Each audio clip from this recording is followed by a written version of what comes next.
ईशान महेश जी हमारे साथ मौजूद हैं। महेश जी, क्या ध्यान के मायने, आप जितने लोग अभी जितने दर्शक इस वक्त कार्यक्रम को देख रहे हैं वो ये माने कि ये आध्यात्म से जुड़ी हुई कोई चीज़ है, या फिर वो किसी भी करियर के हों, चाहे वो मीडिया से जुड़े हुए हों, चाहे वो मैनेजमेंट से जुड़े हुए हों, कारपोरेट जगत से जुड़े हुए हों, क्या ध्यान के मायने सबके लिए महत्वपूर्ण है या सिर्फ आध्यात्मिक प्राप्ति के लिए जो लोग आगे बढ़ रहे हैं उनके लिए महत्वपूर्ण है?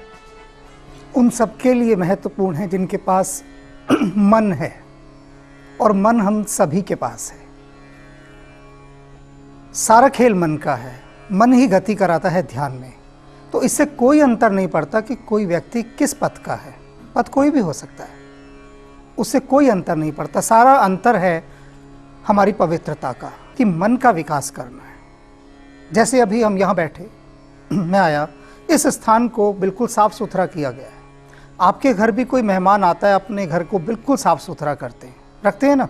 कोई भी चीज़ अगर ऐसी रखी हो जो जिसकी शोभा नहीं है, उसको हटा देते हैं तुरंत वहाँ से, बिल्कुल। अब यहाँ से यात्रा हमारी शुरू होती है ध्यान की। ध्यान का अंतिम चरण होता है कि जब व्यक्ति बिल्कुल आंख बंद करके ऐसे बैठ जाता है। आपने देखा होगा भगवान बुद्ध, भगवान महावीर, इनकी प्रतिमाएं देखी, कितनी गहरी ध्यानस्थ हैं। लेकिन वो ध्यान की अंतिम अवस्था है, प्रारंभिक अवस्था नहीं है। आप पहले दिन ही आंखें बंद करके इस प्रकार से बैठ जाएंगे तो भीतर के जो चलते हुए विचार हैं, जो झंझावात हैं, जो उठती हुई ऊर्जा है, वो आपको बुरी तरह से परेशान कर देगी, क्योंकि संभालेंगे कैसे?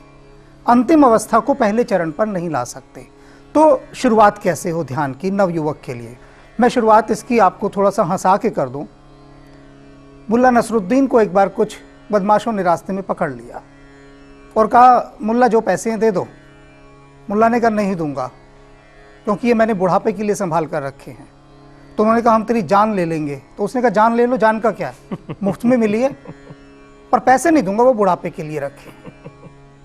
अब इस चीज को समझना, ये आध्यात्मिक चुटकुला है कि नवयुवक क्या समझता है कि हमें ये जो जान मिली है ये मुफ्त में मिली है, और मुफ्त में मिली चीज की जैसे बेकदरी होती है, वैसे युवा शक्ति इसकी बेकदरी कर रही है अक्सर।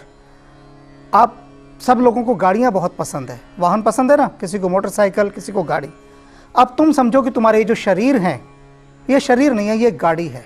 जिसको जो पसंद हो, कोई अपने को बाइक बनाना चाहता है बाइक बना ले, कोई कार बनाना चाहता है कार बना ले। अब मुझे ये बताओ कि तुम्हारी कार को या तुम्हारे इस वाहन को कोई जरा सा भी खरोंच डाल दे, तुम बर्दाश्त करोगे? करोगे? नहीं करोगे। इसके अंदर क्या घटिया ऑयल डलवाओगे? पेट्रोल डलता है ना, तो मिट्टी का तेल डलवा लोगे इस गाड़ी में? नहीं डलवा लोगे। लेकिन युवा शक्ति सिगरेट तो खूब पी रही है।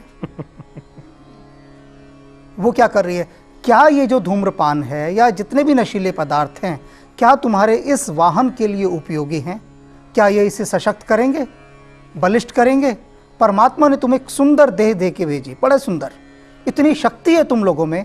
वो शक्ति किस लिए? कि यहां से जंपिंग बोर्ड बने, यहां से तुम्हारी जंप लगे सीधे और वो ध्यान में जाए। तो उसके लिए क्या कि ये जो तुम्हें साधन मिला, इसको कितना पवित्र रख सकते हो। तो पवित्रता की पहली यात्रा वाणी से शुरू होती है, बोलने से, कि आप बोलते कैसे हैं, आपकी वोकैबुलरी, आपकी शब्दावली कैसी है। खुद अनुभव करना। अभी मैं ध्यान का एक छोटा सा प्रयोग कराऊंगा। कितने बच्चे ऐसे होंगे इस समय जो वाक्यों में कितने अपशब्दों का प्रयोग करते होंगे, यानी भ्रष्ट भाषा का, दूषित शब्दों का, जिन्हें सामान्यतः हम गाली कहते हैं। हम एक वाक्य बोलेंगे, उसके अंदर 5 शब्द गाली के होते हैं। क्यों? क्या ऐसा होता है कि जो तुम्हारे शौचालय में उपयोग के लिए जो डब्बा रखा हुआ है, क्या उसको मंदिर में इस्तेमाल करते हो? नहीं करते हो? जिससे टॉयलेट को हम साफ करते हैं ब्रश से, क्या उससे मंदिर साफ करते हो? नहीं करते। तो ये जो वाणी है, जिस वाणी से तुम परमात्मा का नाम लेते हो, जिस वाणी से तुम अपने माता पिता का नाम लेते हो, उसी ही वाणी से तुम गंदे शब्दों को कैसे उच्चारित कर सकते हो। ये फर्स्ट अवेयरनेस है ध्यान की। तो आज अभी शुरुआत में ही आप लोग समझ गए होंगे कि आज हम आपको बताने वाले हैं कि ध्यान को आप अपने जीवन में कैसे आजमा सकते हैं, ध्यान को कैसे ला सकते हैं। ईशान महेश जी से ये बातचीत हम आगे भी बढ़ाएंगे। आपने ये बताया कि किस तरह से प्रारंभिक तौर पर वाणी बहुत महत्वपूर्ण होती है। आप क्या बोलते हैं, किस तरह की भाषा का इस्तेमाल करते हैं, वो बहुत महत्वपूर्ण होता है, क्योंकि आप अपने शरीर को आपने बिल्कुल ठीक कहा कि हम इसकी कद्र नहीं करते, इसकी कीमत नहीं करते कि ईश्वर ने हमें क्या देकर भेजा है। लेकिन ये एहसास भी कैसे हो, ये कहाँ से आएगा ये एहसास? छोटे छोटे से प्रयोग हैं जो इनको मैं भी समझाऊंगा। पहला प्रयोग ये है कि जैसे सुबह ये उठे बच्चे सारे जी, तो ये अनुभूति कहाँ से आती है? विनम्रता से। सुबह उठने के बाद अगर ये सबसे पहला काम अपने माता पिता के चरण स्पर्श करने का करते हैं तो पहले ही दिन आप एक बड़ी गहरी चीज़ महसूस करें। आप सब बच्चे किसी को अगर कहते हैं नमस्ते जी, कि दूसरा आदमी कहता है हाँ ठीक है, यही होता है ना। लेकिन जब आप उसके चरण स्पर्श करते हैं तो उसका दूसरा एक्ट क्या होता है कि आपकी पीठ पर या सिर पर हाथ रखा जाता है, यही होता है ना सबसे पहला। तो ये ऊर्जा का रूपांतरण होता है कि जैसे ही आप झुके, सुबह उठे, अपने माता पिता के चरण स्पर्श किए, तो उनके भीतर से जो एक वाइब्रेशंस पैदा होती हैं, जो तरंगे पैदा होती हैं, आशीष जिसको हम कहते हैं, आशीर्वाद जिसको कहते हैं, वो आपको भीतर ही भीतर नरिश करता है, पोषित। कितने लोग ये करते हैं? कम है। और कई बार ये होता है कि बच्चे, इनमें बहुत से स्टूडेंट हैं जो कई बाहर के शहरों से आकर दूसरे शहरों में रह रहे हैं, तो इनके लिए भी मैं चाहूंगा कि कुछ सुझाव दें। आप देखिए कितनी अच्छी बात मुझे यहाँ लगी कि बच्चे ईमानदार और सच्चे हैं। 2 बच्चों ने हाथ खड़े किए, नहीं तो सारे भी कर सकते थे, कोई भी कर सकता नहीं, इनके मम्मी पापा भी देख रहे होंगे ना अभी। तो ऐसा है कि जो भी हमें अपने से बड़ा मिलता है, संस्कृत में हमारी एक बात कही गई जो स्वामी विवेकानंद भी अपनाते थे कि ये शाम नित्य वृद्धो अपि सेवितः चत्वारि तस्य वर्धन्ते आयुर्विद्या यशो बलम। आयु, विद्या, यश और बल, ये चारों चीजें चाहिए ना आपको। कैसे बढ़ती है? जो नित्य अपने वृद्धों की सेवा करता है, अपने से बड़ों की सेवा भावना से क्या होता है कि हमारे भीतर का अहंकार घुलता है। वो अहंकार हमारी सबसे बड़ी बाधा है। आपने धार्मिक स्थलों पर देखा होगा, बड़े से बड़ा व्यक्ति पोछा लगा रहा है, झाड़ू लगा रहा है, सफाई कर रहा है ना वहाँ पर, लेकिन क्योंकि लगता है सब कर रहे हैं। लेकिन कहीं पर ऐसे स्थान पर जहाँ पर गंदगी पड़ी खूब सारी, आपके ही मित्रों ने फैलाई है, और आप उस समय देखिए एक प्रयोग करें, ये प्रयोग है ध्यान के। खूब सारा कूड़ा पड़ा, आपके मित्रों ने फैलाया, तो आप कहो कि देखो भाई कूड़ा पड़ा है, चलो मैं ही उठाता हूँ, खुद लग जाओ उठाने। पक्की बात है, बाकी सब आपके साथ उठाएंगे, कोई नहीं रुकेगा। तो यहाँ से क्या हुआ? अहंकार का गिरना शुरू हुआ। हमारी सबसे बड़ी समस्या क्या है प्रवीण जी? बच्चे आहत बहुत होने लगे हैं, सहनशीलता समाप्त हो गई, ईगो हर्ट होना, वो ये एक शब्द है। तो आपको कोई कुछ भी बुरा कह दे, कितना भी बुरा कह दे, आप आनंदित रहिए, कहिए ठीक है मैं तो ये हूं ही नहीं। ध्यान देखो, यहां से शुरू होता है। एक व्यक्ति ने आपको गाली दी, ठीक है, आप क्रुद्ध हुए, नाराज हुए, जैसे सड़क पर हुआ, एक ने आपकी कार को टक्कर मारी, आप नाराज हुए, उससे मारपीट करने लगे, तो यानी उस व्यक्ति के हाथ में आपका रिमोट हुआ। एक व्यक्ति आपको गाली दे देता है और आपको नाराज कर देता है और आप गुस्सा हो जाते हैं, तो रिमोट उसके हाथ में हुआ। उसने आपकी तारीफ की, भाई बहुत अच्छे, और आप प्रसन्न हो गए, खुश हो गए। यानी आपको खुश करना, आपको नाराज करना आपके अपने हाथ में नहीं है, दूसरे के हाथ में है। तो अब इससे सार क्या निकला कि हमारे पास कोई एक ऐसा तत्व है हमारे भीतर जो हमें ऑपरेट कर रहा है, हमें चला रहा है, और हमें मालूम नहीं कौन तत्व है वो तत्व है मन। मन चला रहा है, मन का स्वामी बनना है। और मन का स्वामी बनने के लिए प्रैक्टिकल्स क्या, जैसा आज शुरुआत में ही ईशान महेश जी ने कहा कि वो प्रैक्टिकल्स आपको बताने वाले हैं, तो वो प्रैक्टिकल क्या होंगे? ईशान महेश जी आज बता रहे हैं कि ध्यान को अपने जीवन में प्रैक्टिकली आप कैसे ला सकते हैं। वाणी को उन्होंने सबसे महत्वपूर्ण बताया, किस तरह की भाषा का, किस तरह के शब्दों का आप इस्तेमाल कर रहे हैं। बड़ों से विनम्रता से पेश आना, माता पिता को सुबह उठकर प्रणाम करना, सेवा भाव रखना जैसी बातें उन्होंने ब्रेक से पहले बताई थी। और साथ ही साथ एक महत्वपूर्ण बात, अपना रिमोट किसी और के हाथ में मत दो, चाहे वो नाराजगी की बात हो या खुश होने की बात हो। किसी के गुस्सा होने पर आपका गुस्सा होना या किसी के तारीफ कर देने पर आपका बहुत ज़्यादा उत्साहित या खुश हो जाना, ये दोनों ही चीज़ें ठीक नहीं। यानी अपना रिमोट किसी के हाथ में मत दीजिए। लेकिन आपने कहा था इस सब के लिए मन को काबू करना। पहले तो ये मन है क्या और इस पर काबू के मायने क्या है?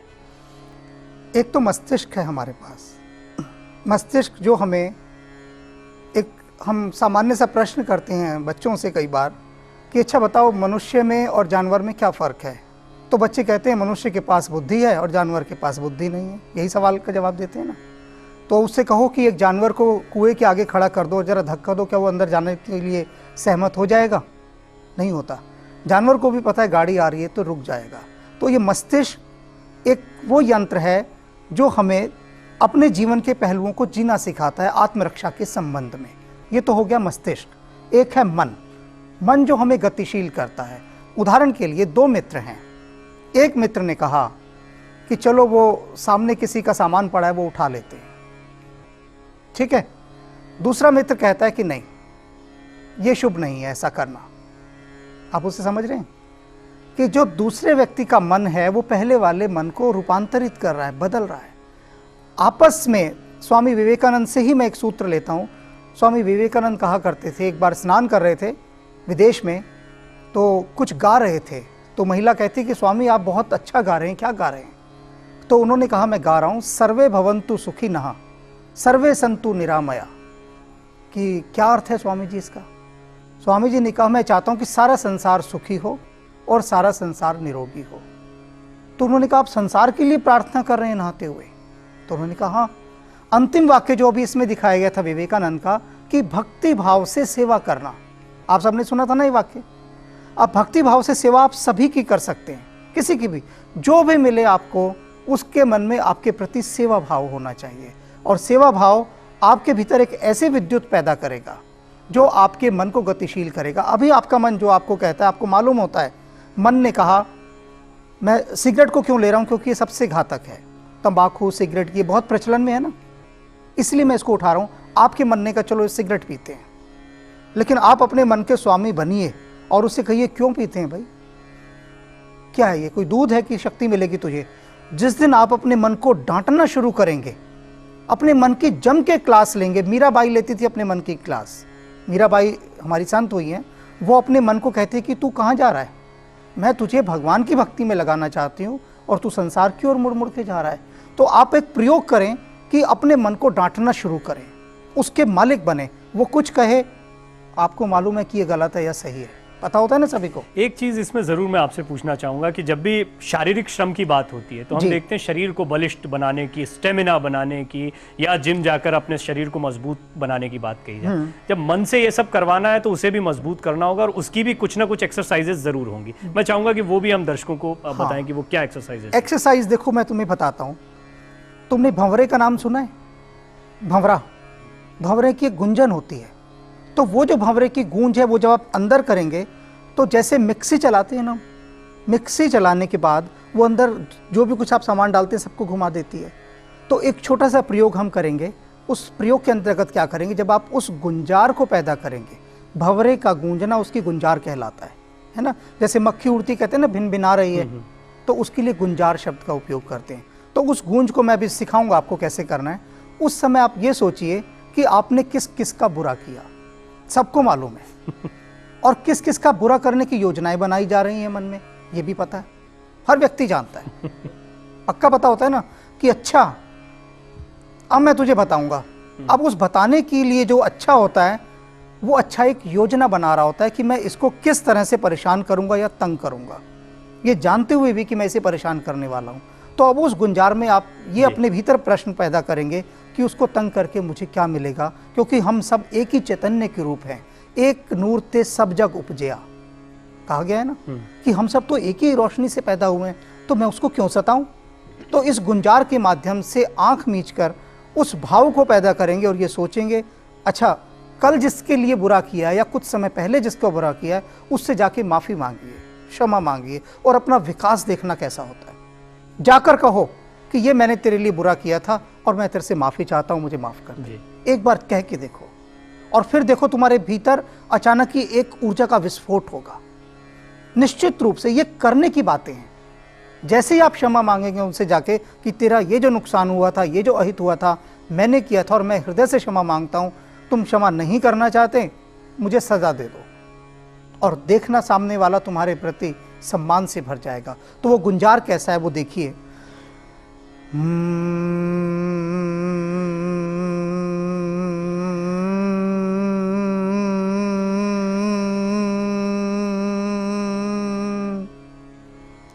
इसको ये मुझे लगता है सबको करके देखना सबको करना। चलिए एक बार सब करते हैं आपके साथ साथ। तो आप आंख बंद करें और उस समय ये मन में संकल्प करें आंख बंद करते समय कि मैं किसी एक से क्षमा मांगने ज़रूर जाऊंगा, और जितने मेरे मन में अभी तक नेगेटिव अप्रोचेस हैं सबको मैं डिलीट मार दूंगा। सेलेक्ट, कंट्रोल ए करके सेलेक्ट करके डिलीट, कोई आगे कुछ नहीं होगा। तो शुरू करें। जी। मुंह बंद रहेंगे, होठों से आवाज आएगी, नाभि से निकालने की कोशिश कीजिएगा आवाज को।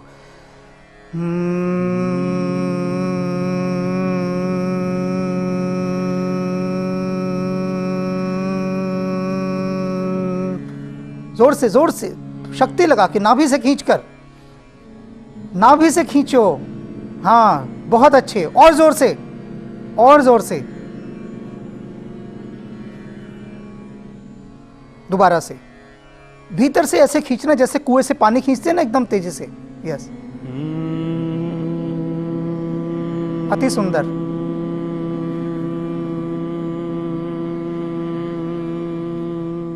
एक बार और बस, बहुत जोर से। अब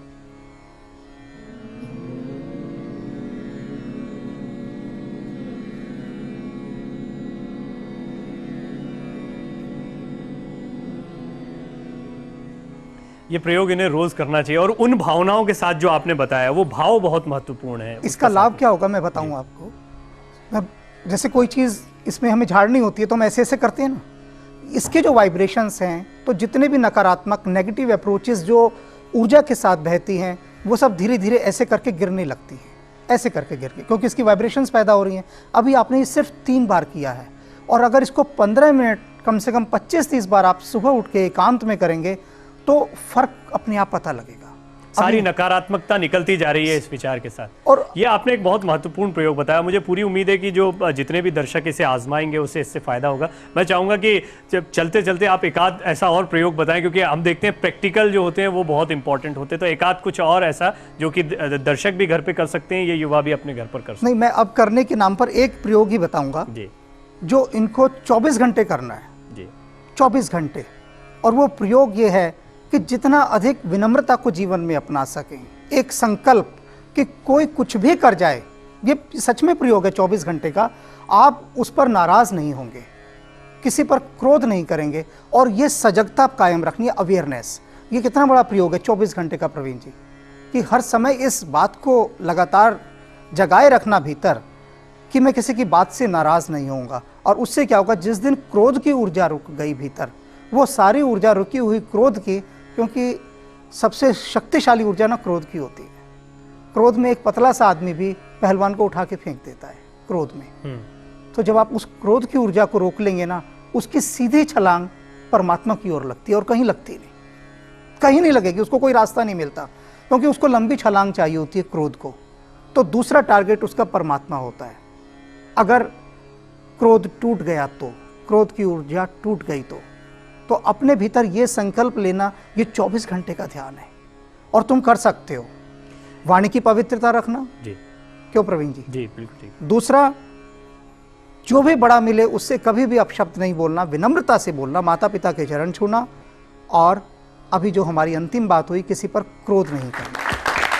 बहुत खूब। और मुझे पता है कि ये एक बहुत वृहद विषय है। मैं हमेशा कहता हूँ कि ध्यान को एक एपिसोड में समेट पाना, आधे घंटे की बातचीत में समेट पाना मुश्किल। तो हम आगे भी आपसे इस पर बातचीत करते रहेंगे। लेकिन ईशान महेश जी, आप आज स्टूडियो में आए, अपने बहुत महत्वपूर्ण बात युवाओं को बताई ध्यान के संबंध में। बहुत बहुत पर धन्यवाद। बच्चे बहुत प्यारे हैं, और मुझे जाने को भीतर मन से विश्वास हो रहा है कि ये सब करेंगे और रूपांतरित करेंगे। वादा करते हैं आप लोग? हाथ ऊंचा करके बताइए कौन कौन ये वादा कर रहा है ईशान जी से। नहीं, ये ट्रांसफॉर्म होंगे और बहुत अच्छे। आपके लिए भी जोरदार तालियां।